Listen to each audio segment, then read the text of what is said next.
Ain't this what they've been waiting for? You ready? Nigga, hold up, wait a minute. Y'all thought I was finished?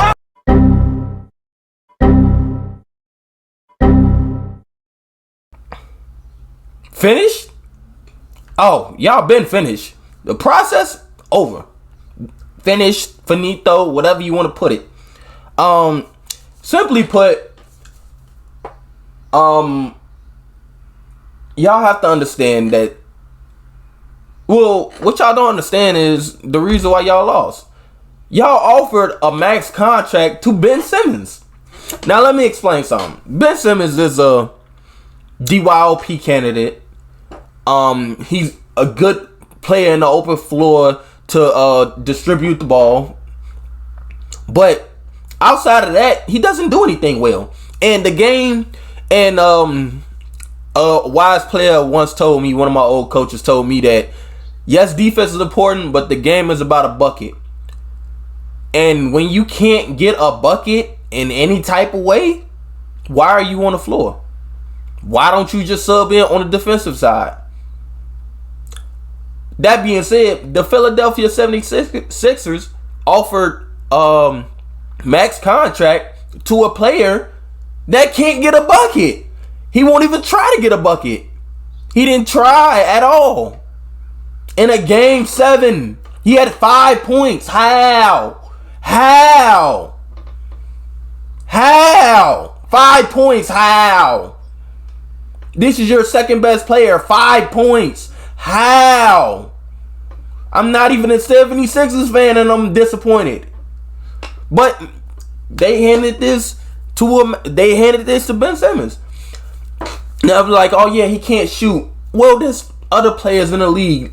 Giannis Antetokounmpo, Russell Westbrook, all-star caliber players, superstar caliber players. They still find a way to score or contribute when they can't shoot. You see what I'm saying? They'll settle for a 3 here and there. You would like for them to attack the basket, but not only will they, attack the basket more aggressively if they can't shoot, they'll settle for a mid-range. Ben Simmons will do none of that besides the layup. And I can't even say layup anymore. It got so bad, he passed up a wide open layup in a game 7. How? This is your second best player. And y'all talking about Doc Rivers shouldn't say he doesn't know if Ben Simmons could be a point guard on the championship team. I don't think it. Nobody thinks it. He's just being honest. And we're going to get to Doc Rivers in a bit. Matter of fact, we're going to get to it now. Doc Rivers is an overrated coach. Nate McMillan outcoached this man for 7 games, even in games that they lost. Nick McMillan outcoached him. Doc Rivers just had the better player in Joel Embiid, but Joel Embiid wasn't always the best player on the floor because Trae Young showed up 6 out of these 7 games. This game was the only game that he didn't have it going, but his teammates picked up for him. Shout out to Trae Young. That's the top 5 PG in the league. Rightfully so. That being said, Nate McMillan outcoached him because Doc Rivers is an overrated coach. He has been for a while. If you haven't noticed, all the teams in the leagues that he's blown. Yes, he won an NBA champion, but that's not that hard. When you are going against Kobe Bryant without a Paul Gasol, and you have a newly formed Big 3 with Kevin Garnett, Paul Pierce, and Ray Allen, and a bunch of other great role players. It's not that hard. So, that being said, let's get to these highlights before I lose my voice. By Van and Young. Bogdanovich looked good in the pregame warm-ups and able to give it a go here for Game 7 as John Collins gets on. Shout out to John Collins. You do your job. Try to walk out of here with a dub in advance. John Collins is a max contract player. Like, I'm not always for giving max contracts to just anyone, especially if they aren't proven all-stars. But I would much rather give a max contract to John Collins before I give one to damn Ben Simmons. That's for sure. John Collins was locking up Ben Simmons, if you really want to be honest. Ben Simmons is not, I've said it before and I'll say it again, Ben Simmons is not good unless he's going up against somebody in the open floor that is smaller than him. Or who's frail, you know? That being said, when he got in the open floor and he seen Solomon Hill and he seen John Collins or somebody that was his size or Clint Capella, he backed off because he's only good at punishing smaller guards because Ben Simmons is actually the size of a power forward, which he should be playing. See what I'm saying? But he's too soft to play power forward. In Atlanta, this is a gutsy Atlanta Hawks team. They don't give up. They kind of mirror. Embiid, And one. I feel so bad for Joel Embiid because he's such a great player. Even though he had 8 turnovers, he could have. Herder up ahead, Bogdanovich on that banged up right. He needs to stop starting off from the top of the perimeter. Gallinari lost the handle, hit a hot spot on the floor, and Embiid turns it right back over. Atlanta with a break here. Gallinari sets his feet and knocks down a triple for Simmons down on the block. Gallinari on him, and Simmons leaves it for Hill. That's a foul on Williams. Hey, but you see what I'm saying, right? I'm not lying when I say this. If that was a smaller guard on him, like a Trae Young or Russ or Bradley Beal or somebody else that's smaller in the backcourt, he would have tried to go up with that. But because he goes up against someone that is his size, and he's not really that great at finishing around the basket, if you really want to be honest, he passed it up. I'm not lying when I say this stuff. 4 shots. Bogdanovich back on the floor. And he's afraid of getting, He's afraid of getting fouled because he's one of the worst foul shooters ever. He shot the worst percentage from the free throw line ever. Returns in favor this time. That's all he can do right there. That's all he can do. Wide open dunk. You know how many people that you can take that max contract, flip it into so many other people that can score wide open dunks? So Tobias Harris just knocked Come on, down man. the technical foul shot. We're tied, and we are untied now. Curry.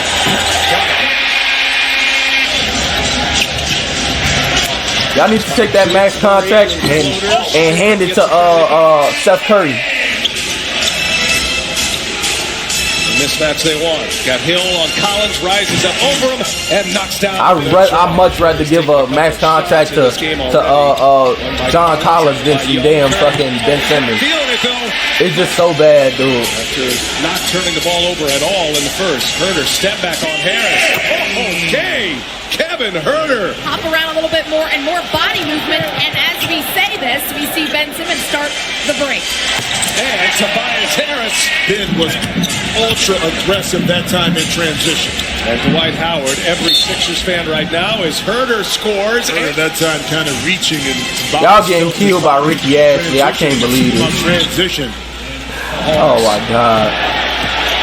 Hey, what I say? Even though they scored on this possession, what did I tell you? Whenever it's a person his size in transition, he bags off because he's not good. Jump shot. Oh, look at this pass. And Capella. That should have been an and one. Up top. Harris defended that beautifully. Oh, beautiful rotations. Able to seek it out and now in transition. Fort Miles with the reverse. Inside. I know the guys in the studio wanting Simmons to score more, but he has made some beautiful passes already as Bogdanovich goes up high off the window. Yeah, but he's still dragging that knee, even though he was able to finish. I love the move. Fort Miles. And he leaves it for Simmons. Reverse jam is good. Or when he will find one of his teammates along that baseline for the lob pass at the rim. It's beautiful to watch. Good stuff, Seth Herder at the end of the shot on him. Splits the double. Good ball movement here. Maxey finds Curry. Three-pointer on its way. It's good. It's crazy, bro. Like, I was actually rooting for the 76ers in this series. But I don't know why I did that. Doc Rivers is an overrated coach. Ben Simmons is an overrated player, especially for his contract. I think for a normal contract, he's still an overrated player because of the press coverage that he gets. But just being a great defensive player. Let's it there for Atlanta. Can't hit it. Collins saves it. No, right into the hands of Thibault. Harris gives it right back. Thibault throws it down. They definitely need to keep Thibault and get rid of right back comes get rid of Ben Collins. Simmons. And after the made basket, And he turns it over. Lou Williams the steal. Williams all the way in for the two-handed jam. Is down to 3 now. Simmons trying to chip away. Embiid for 3. And we are tied. And the Sixers went on a 7-0 run. Embiid. He's got another one. Sixers by a point. Atlanta with the ball. Young continues his. What's crazy is that's blocked by Thibault. Milton got Young on him. Goes to work. Trae Young didn't even have a good game. Like, granted, he's been good all series, so he can. If you had to have a player not take a game off, it would be Game 7. But he still was trying to shoot the shots that he would normally get. So the defense stayed committed to him, which still opened up the floor for him. But because Ben Simmons never shot any shots, the defense never committed to him, and all it did was shrink the floor for the other players. Like, that's just, I don't see how you keep him on the floor. Against Steph Curry. Baseline shot. It's all right. Kevin Huerter was killing them. Young, little hesitation, little floater. Still shot the shot. Even though he had an off game, he still shot the shots that he would normally take, so the defense stayed committed. You have to, even if you're having a bad game. Yes, you want to be a little bit more reserved, so that way, you know, if you're in a shooting slump, you're not costing your team that much. But you cost your team even more if you don't shoot those shots. If they know you won't shoot the shot at all, like Ben Simmons, then they won't even commit to you. Trae Young avoid it. Gets it right back at the free. Already you have a bad game to not try at all. Joel Embiid is the matchup right here. Huerter against Curry. Huerter spins to the middle, puts it up. It's good. Huerter at 6. Takes out his son-in-law for George Hill. A scramble now. Late block. Up top. Capella throws it down. Saw him in his peripheral vision. Made him keep that shot a little hard. 2.5 to go. Long 3 on its way. And Trae Young. Ice cold delivers a 3. There. Harris quickly on the other end scores with a left hook. Embiid. And a high pass. Nice catch by Harris. Steps into it. And Embiid left him some room. Embiid. Got Gallinari on him. Spins. Lost the handle. Gallinari got a piece. Up is Gallinari. And that's basically the game. I don't know if anybody wants to see the rest of that. Of Philadelphia. 41.5 seconds. To Perry gives it, and Milton got it to go. Yeah, that was a travel. Basket team. That famous draft night trade for Luka Doncic. 1 out of 2. 5-point game. Sixers got to go quick. Embiid fires a 3. No. And that's basically the game.